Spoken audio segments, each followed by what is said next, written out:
there's a humanitarian crisis of alarming proportions that compels us, all of us, to respond.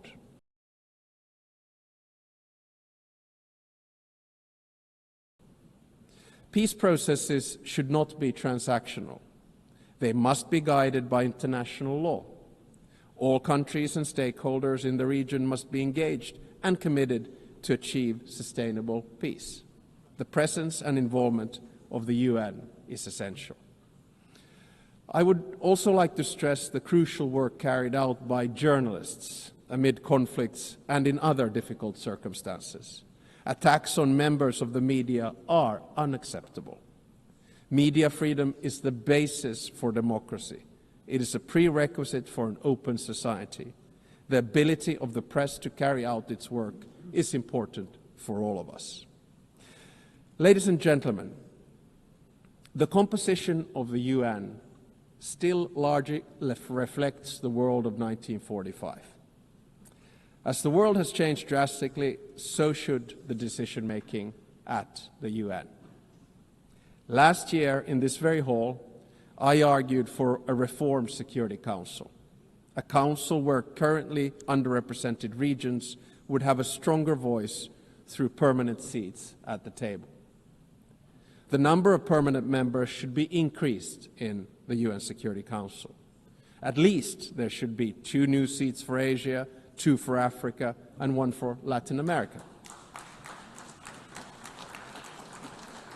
I think I'm going to say this every year because it's the only place where I get applause.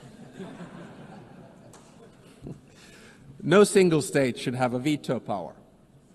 And if a member of the Security Council violates the UN Charter, its voting rights should be suspended. I believe that these changes at the top of the UN are necessary in order to maintain the UN's central role in international relations. At the same time, a more comprehensive reform of the UN is needed.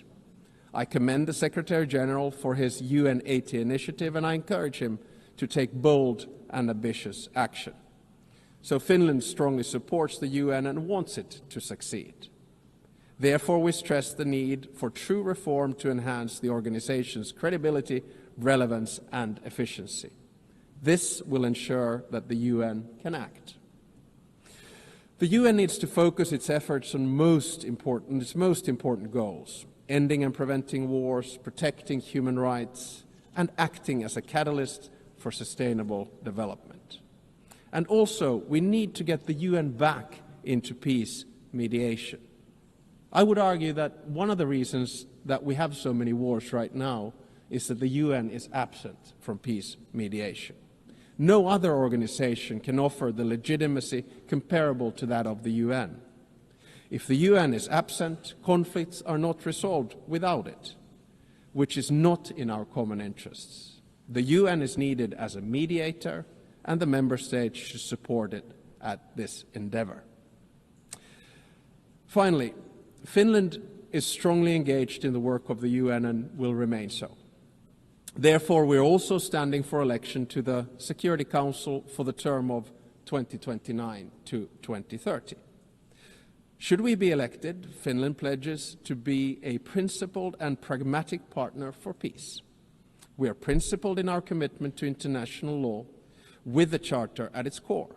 We are pragmatic in seeking solutions that truly advance international peace and security, recognizing that progress is often incremental. At the outset of my speech, I said that each and every one of us has agency, a say how the new world order will look like.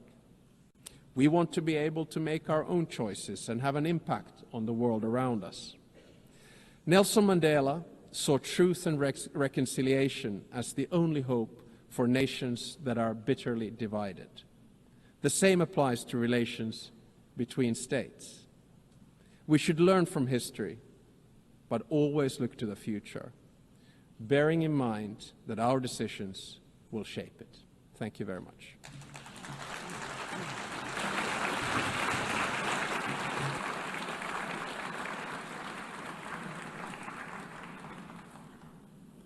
On behalf of the Assembly, I wish to thank the President of the Republic of Finland.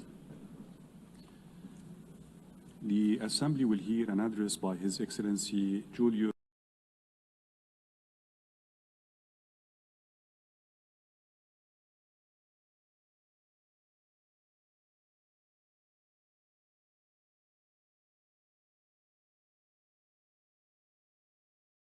The World Education Fair 2025. Entry free. Register now.